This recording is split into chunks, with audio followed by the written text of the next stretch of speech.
ഞാൻ ഈ ഇലക്ഷനിൽ മത്സരിക്കുമ്പോൾ ഇത് മതപരമായിട്ടോ മറ്റുള്ള ഒരു അർത്ഥത്തിലല്ല പറയുന്നത്, എൻ്റെ നിലപാടാണ് പറയുന്നത്.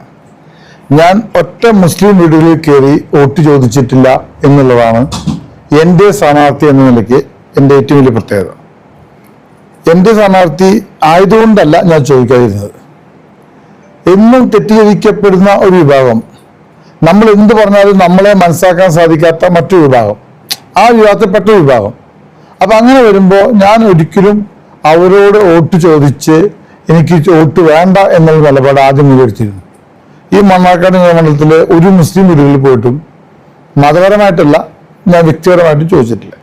എങ്കിലും എന്നെ അലനല്ലൂരും മറ്റു പല ഭാഗങ്ങളും എൻ്റെ ബിസിനസ് പാർട്ട്ണർമാരായ കുടുംബങ്ങളും എൻ്റെ മുസ്ലിം ഫാമിലിയിൽപ്പെട്ട കുടുംബങ്ങളും എൻ്റെ പല ബിസിനസ്സിൽ സപ്പോർട്ട് ചെയ്യുന്നവരും എൻ്റെ ഭാര്യയുടെ കൂടെ വൈഫിൻ്റെ കൂടെ ജോലി ചെയ്തവരുമായ പലരും അലനല്ലൂർ കുമരമ്പത്തൂരൊക്കെ ഉണ്ട്.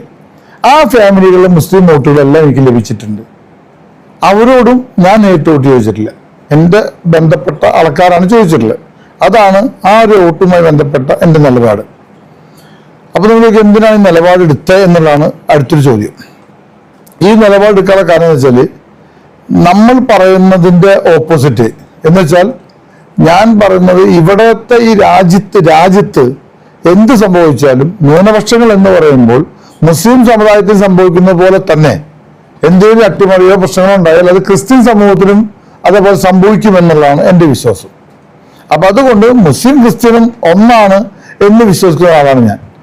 ഞാൻ അവിടെ ചെന്ന് ചോദിക്കുമ്പോൾ, വോട്ട് ചോദിക്കാൻ ചെന്നാൽ ചിലർക്ക് അത് ഇഷ്ടപ്പെടില്ല, ചിലർ വാലടച്ചു പോവും, ചിലർ മോഹം കറുപ്പിക്കും, പലതും സംഭവിക്കാം. അപ്പം അങ്ങനെ ഫേസ് കാണണ്ട എന്നുള്ള ദൃഢമായ തീരുമാനത്താണ് അത് ഞാൻ മുന്നോട്ട് കൊണ്ടുപോയത്.